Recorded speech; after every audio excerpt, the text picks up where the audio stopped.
अशी technology develop केला किंवा असं एखादा इक्विपमेंट डेव्हलप केला की ती बॅटरी पेटायच्या आधीच थंड होऊन जाणार.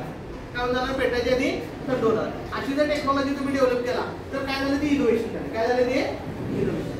म्हणजे हे एक ऑटोमोबाईल सेक्टरमध्ये मी तुम्हाला इनोव्हेशन सांगितलं. किंवा आता एक अनेक इनोव्हेशन सांगतो तुम्हाला. पूर्वी काय असायचं? पूर्वी वेगवेगळ्या मोठ्या कंपन्या असायच्या, ऑफिस असायचे, सगळे असायचे. आणि त्या कंपन्यांच्या दारावरती एक द्वारपाल असायचं, गेटला सिक्युरिटी असायची, बरोबर. तर ते काय करणार? माणूस आला की ते गेट उघडणार, मग आत येणार, तिची चौकशी करणार, सगळं करणार. आता जर तुम्ही MNC मध्ये गेला, MNC मध्ये मल्टीनॅशनल कंपनी, मोठमोठ्या ज्या कंपन्या असतात त्या MNC ला जर तुम्ही गेला तर तिथं कुठलाही तुम्हाला माणूस एंट्रीला दिसणार नाही. तुम्ही जायचं, तुमचं फेस रिडिंग होते. फेस रिडिंग झाले की ते वरती HR डिपार्टमेंटला किंवा कन्सल्ट डिपार्टमेंटला जाते. ते डिपार्टमेंट आयडेंटिफाय करते तुम्हाला कोण आलाय बाबा, काय काम आहे त्याचं, हे सगळं आयडेंटिफाय करते. आयडेंटिफाय केल्यावर ते परमिशन देते. परमिशन दिल्यावर ते ऑटोमॅटिक गेट उघडते आणि मग तुम्ही आत जाताय. मग तिथं काय झालं? माणूस गेला का नाही? माणूस आणि ऍक्युरेसी वाढली का नाही? सिक्युरिटी गार्ड समजा चहाला गेला किंवा बाहेर कुठेतरी गेला तर एखादा चोर किंवा एखादा दरोडेखोर आत घुसू शकतो. तसं आता होणार आहे काय? नाही होणार. म्हणजे सिक्युरिटी काय झाली? वाढली. याचा अर्थ काय झाला? तर एखादा प्रॉब्लेम आपण सॉल्व्ह केला आणि त्याच्यानंतर काय झालं? इनोव्हेशन झालं. मग इनोव्हेशनचा अर्थ काय? इनोव्हेशन म्हणजे एखादं आपण प्रॉब्लेमचं सोल्युशन काढायचं. आता मग इनोव्हेशन जर केलं किंवा इनोव्हेशन आपल्या डोक्यात आलं तर त्याचा फायदा कसा होतो बघा. त्यातनं स्टार्टअप तयार होतो. त्यातनं काय तयार होते? स्टार्टअप. स्टार्टअपचा अर्थ काय? तर उद्योग, व्यवसाय. जर एखादी कल्पना आपल्याला डोक्यात आली आणि त्याचं जर प्रोडक्टमध्ये म्हणजे बिझनेसमध्ये रूपांतर झालं तर एक साधं उदाहरण देतो तुम्हाला. 5 ते 6 वर्षापूर्वी जर तुम्ही सगळे पेठेत राहता ना, शिवाय पेठेत राहतात म्हणजे कोल्हापुरात आहे ना सगळे. जर 4 ते 5 वर्षापूर्वी किंवा 7-8 वर्षापूर्वी तुम्ही चहाचा साधा व्यवसाय जर बघितला असता, चहाचा, तर कन्सेप्ट कशी होती? एखादी टपरी असायची, त्याच्यावरती चहा असायचा आणि मग ते कप धुतलेले असायचे, अस्वच्छ असायचे, असे काहीतरी सिनॅरिओ होता. पण आता ज्यावेळी अमृततुल्य चहाचा कन्सेप्ट आला त्यावेळी काय झालं? लोक सगळी स्वच्छतेकडे वळाले. मग त्याच्यात गुळाचा चहा असेल किंवा नॅचरल पावडर वापरले, बरं काय काय तिने मार्केटिंग केलं. म्हणजे झालं काय बघा?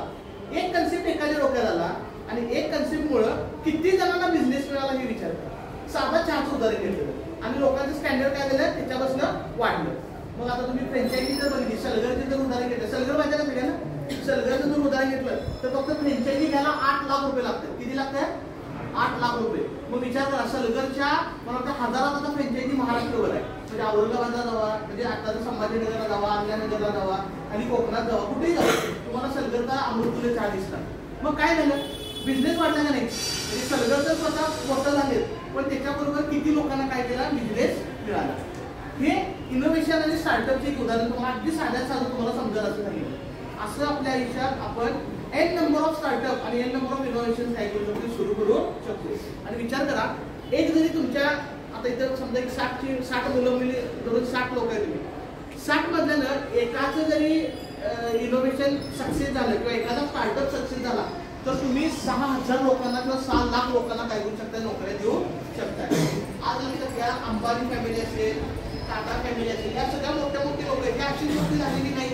त्यांच्यातल्या सुरुवात कुठेतरी पार्टी इनोव्हेशन कुठल्या स्टार्टअपला केली जाते. म्हणून आज तुम्हाला मी ह्याबद्दल थोड्याशा का थोडं पॉलिश करायला किंवा थोडं सांगायला लागेल. तर याचा सगळ्यात प्राईम मोठं असं आहे की भारत सरकारला आता तुम्ही म्हणाल की मग मला स्टार्टअप करायचं आहे तर माझा पैसा नाही, आमची फॅमिली ॲव्हरेज फॅमिली, पैसा आपल्याला सगळ्यात मोठा प्रॉब्लेम आहे. तर आता पैसा हा फॅक्टर राहिलेला नाही. समजा तुमची आयडिया जर चांगली असेल, बघा कसं असेल, तुमच्या डोक्यात एक आयडिया चांगली असेल, त्या आयडियाचं तुम्ही सुद्धा एक प्रोटोटाईप चांगलं केलं. प्रोटोटाईपचा अर्थ काय? बारका एक आपलं खेळणं कसं असते तसं एक पार्टचं प्रोटोटाईप जर तुम्ही केलं आणि ते जर युक्ती पोर्टल असेल किंवा आपल्या काउन्सिलच्या पोर्टलला जर अपलोड आपण केलं, म्हणजे ती आयडिया फक्त अपलोड केली तर बऱ्याच MNC कंपनी आहेत की त्याच्याकडे लाखो कोटी रुपये फंड पडून असते. त्याला CSR म्हटलं जाते. काय म्हटलं जाते?